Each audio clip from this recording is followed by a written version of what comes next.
Hello and welcome to Vibrant Living Diaries, the podcast where we unlock the secrets of how you can renew your inner vitality and relearn what it means to live a life with energy and purpose. I'm your host, Danielle Grobman, and I'm proudly collaborating with the International Wellness Alliance. This alliance is home to experts across the world whose specialties allow us to cover the entire spectrum of health and wellness. Just as a disclaimer, the stances our guests take on this podcast and the topics we cover are not representative of our individual perspectives. We are here to gain a holistic understanding of all points of view. All information and advice we give here are purely for entertainment purposes.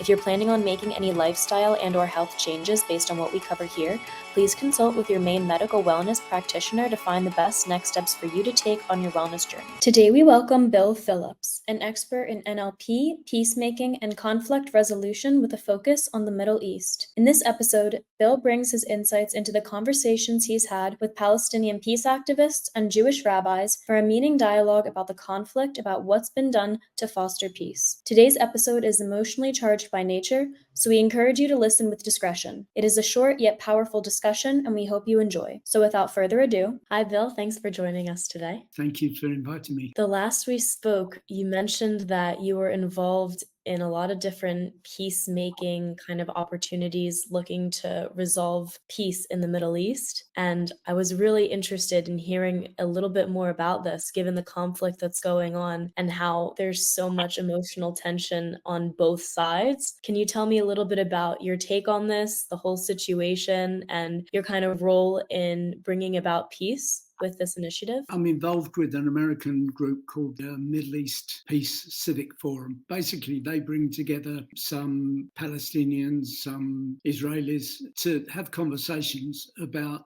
what would it take to create peace in the Middle East. So they have two, for example, at present they have two people, a Palestinian called Walid Siam and an Israeli rabbi called Kohan. And basically these two have already met and they're talking to one another about the narratives that run in the Middle East. I mean, there's one thing that's very, very clear to me is it's not possible to solve the problem. And so when I facilitate conversations about peace, I'm not interested.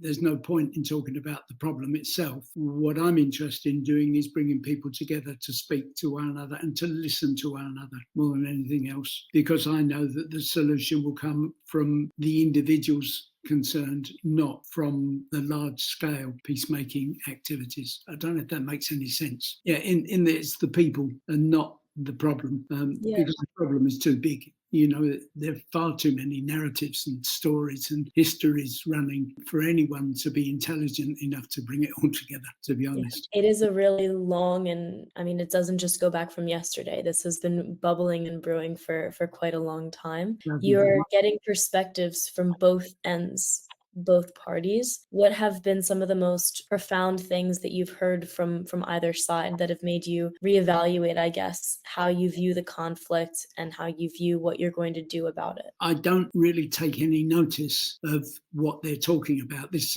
sounds strange that I say I facilitate a meeting and I don't listen to what they're talking about. It's because what I'm interested in is what's happening to the human beings. So I'm watching, I'm listening, I'm looking at what they look like, what they sound like when they're expressing themselves. And what I do is help them move on if they get stuck. So in that sense, I'm looking at the process of the conversation rather than listening to the conversation. So in that sense, I'm not really involved in trying to solve the problem or even in what they're talking about. It's just simply, what do you want to say? And so in that sense, I'm not involved in the problem itself, simply because I know it's a waste of time giving attention to that. So I don't know if that makes any sense. It seems rather strange.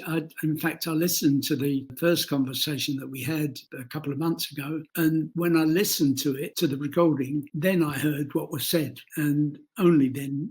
And I was quite surprised at some of what was said. So I realised that when I was actually in the conversation or watching the conversation, I wasn't really taking notice of what was being talked about. It's a damning, almost kind of mentality of I want to help, but I know that I can't solve. And I don't really know how to put it into words, but it's definitely a new one that I am noticing more and more people are adapting, for lack of better words, because there are so many movements, there's so many protests, there's so many different people trying to speak out about the atrocities going on. But I mean, you can have 500, 600, 1,000 people post something about it, for example, on an Instagram story, but at the end of the day, they're not actually solving it. They're just bringing awareness to it. From the kind of initiatives that you're doing, do you think that that's enough, just personally speaking, just to bring awareness to it? Or would there ever be like a wonderful scenario in which you could try to find a way to actually foster some sort of resolution? I don't think there is, no. To be honest, I don't think any one individual can do that. I think what I can do is to encourage and to find opportunities to encourage people to speak and listen to one another. And really, I suppose the scale of the improvement, if there is an improvement, will be according to the amount of influence any individual or pair of individuals has in that sense. So really what I'm doing is I'm just looking for any opportunity to work towards that, to bring people together and get them talking. So then in your definition, what does peace mean? Well, I think peace is between human beings. This is the whole point. It's, do I feel peaceful? Do I feel as if something has been resolved? Do I feel safe? Do I feel capable of carrying on my normal life? And I think that is my definition of peace. And then how do you see that reflected? I know that you said you don't listen too much to the conversations, which I would find very interesting because wouldn't that be the whole point? How do you see that reflected in the progression of the actual conversations themselves? Because you said that what you're focusing on is how they're progressing, if I remember correctly. Mhm. So what are you noticing with regards to that? You said that the first time that you guys have had this conversation, it was a few months back. How has the dialogue changed from then till now? It's developed.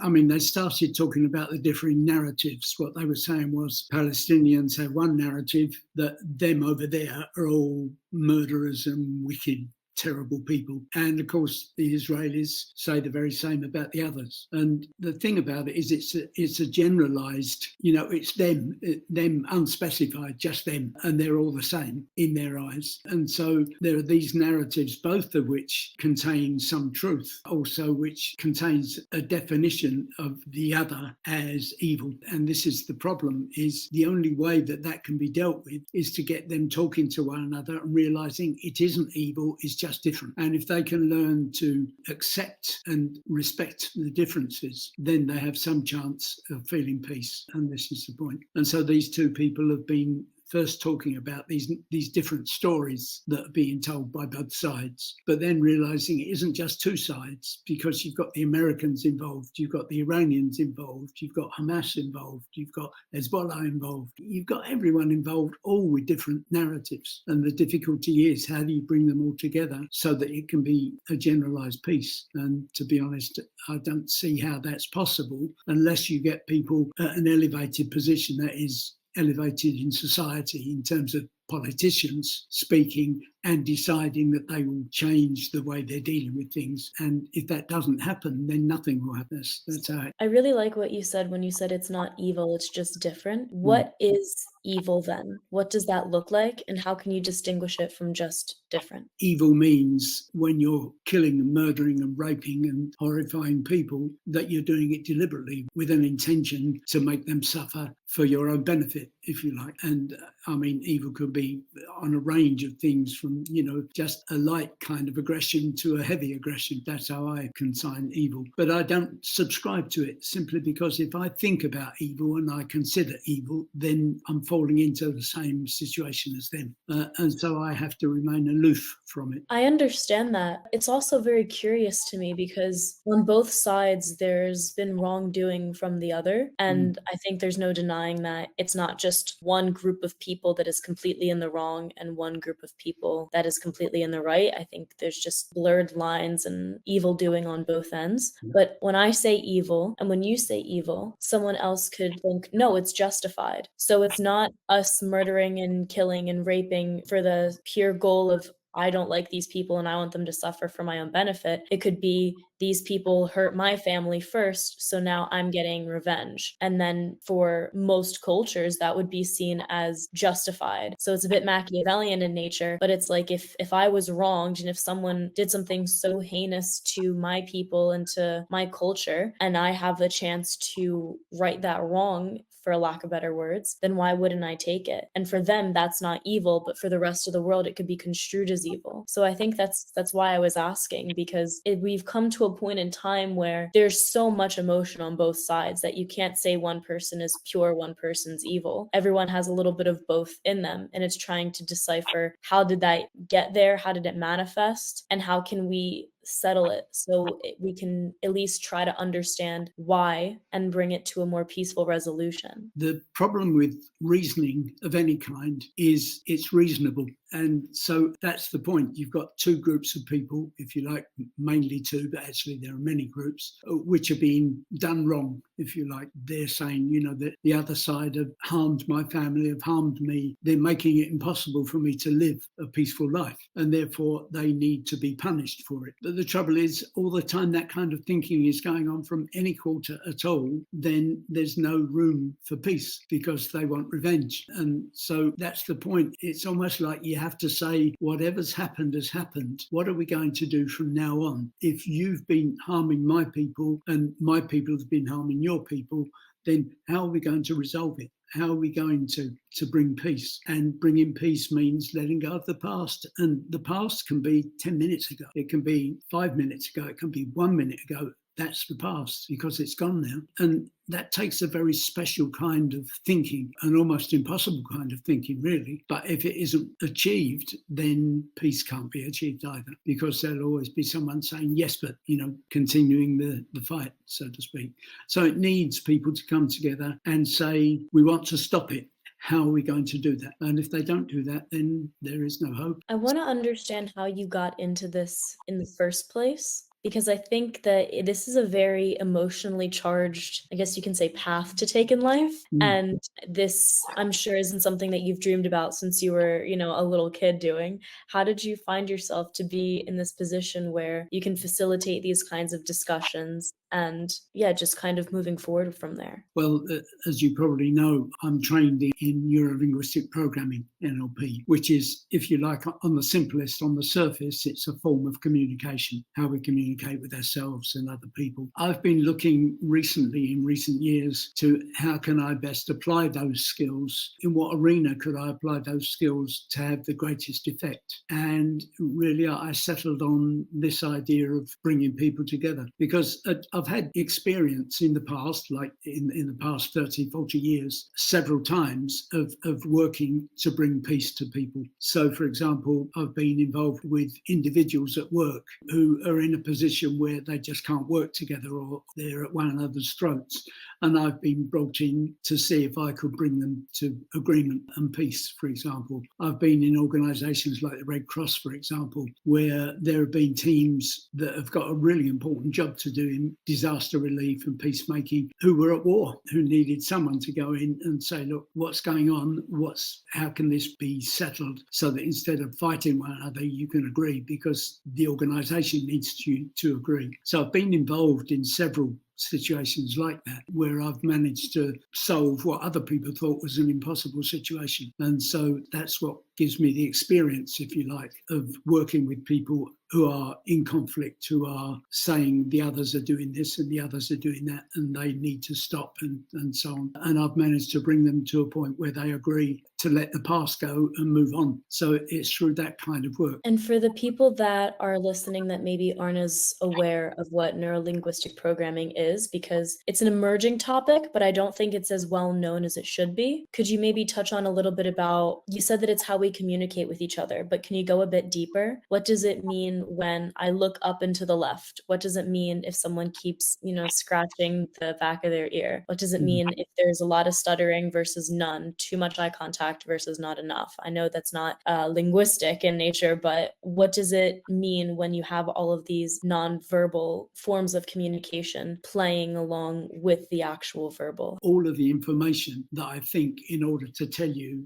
what I mean. And so, for example, if I'm saying to you, look, I've got this problem at work and I'm a bit worried about it. Now you think, okay, that sounds complete enough as a sentence, but you don't know what the problem is. You don't know where I work. You don't know what kind of work I do. What do you mean by worried? And what am I doing about it? I haven't told you any of that, but it was all contained in the sentence that I've got this problem at work and I don't know what to do about it. I'm worried about it. And so you can see that what you'd have to do to get to the information, you'd have to say, well, what is the problem exactly? And when you say work, what work is it that you do? And when you say you have a problem, who is it you have the problem with? And what exactly do you mean by worried? Are you worried about your job? What is it you're worried about? And so you can ask me a number of questions which are learned from this meta model question, if you like, that will get me to give you more detail. So it will get you more understanding. When we use that professionally, what we're trying to do is get the person who speaks the words to understand themselves, not for us to understand them. And that's the difference between using language the way it's formed to help the person who speaks it, not the person who's listening to it. Of course, we normally think of language meant for my benefit, not your benefit, so to speak. Can you understand that? And so that's the difference between me listening to you for your benefit or me listening to you for my benefit. If I'm listening for my benefit, then I'm trying to understand it. And so I'll ask you questions to clarify, which is how this meta model works. It digs deeper to get more information. Then there's another language model in NLP, which is almost the opposite to the meta model, which says, I'll take the generalizations, distortions, and deletions in your language and exaggerate. And so instead of making them less and asking questions to cut through them, I will say words to encourage you to do more. The interesting thing that happens then is when I follow your language and I exaggerate it, in order then for you to understand me or me to understand you, I have to go inside and search my memory banks for what that must mean. And so, for example, the man who was really the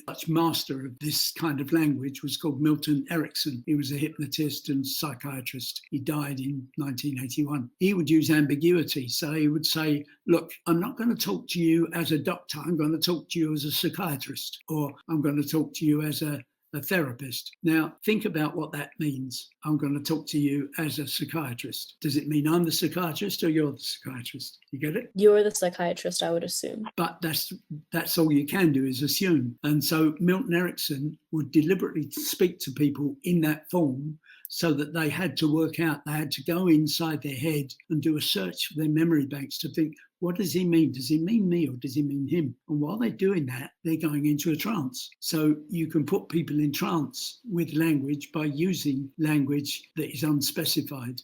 As they would put it with Milton Erickson, he was artfully vague in the way that he said things, deliberately to make people go inside their head. You can't be inside your head thinking and outside your head communicating. You can only be in one place at once. It's a very interesting way of language. I do have to say, it's a new one that I haven't been used to. It's what you would call hypnotic language. We're almost up for our time today, but I am very curious to know before we go, which method of communication do you prefer? The first, where you're cutting through and you're asking questions to clarify, or the exaggerated, the kind of way that Milton used to make me go in? I don't have a preference. I use whatever form of language that I feel is appropriate at the time. So in that sense, I will use hypnotic language when there's a use for it, and I will specify a language when there's a use for it. When do you think there's a time to use the hypnotic language? And when do you think there's a time to use the specified language? I don't think I can really answer that question. It's just a matter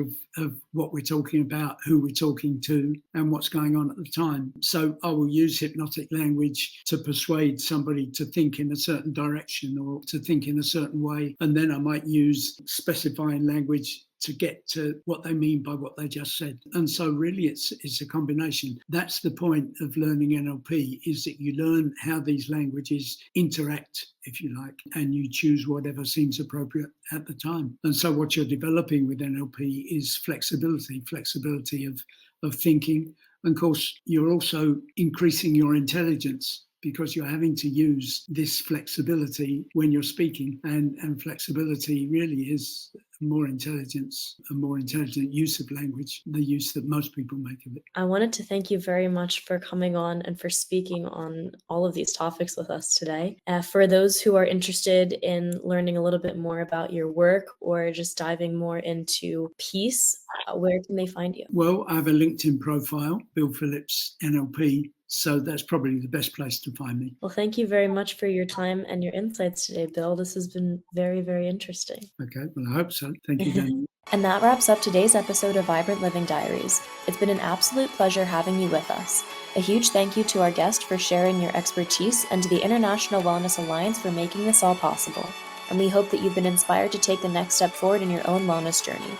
As always, we're eager to hear your thoughts and experiences. Connect with us on our social media platforms and share how you're integrating the knowledge gained here into your daily life. I'm Danielle Grobman and can't wait to continue this journey with you in our next episode. Until then, keep exploring, stay curious, and embrace the vibrant life you deserve. Speak soon.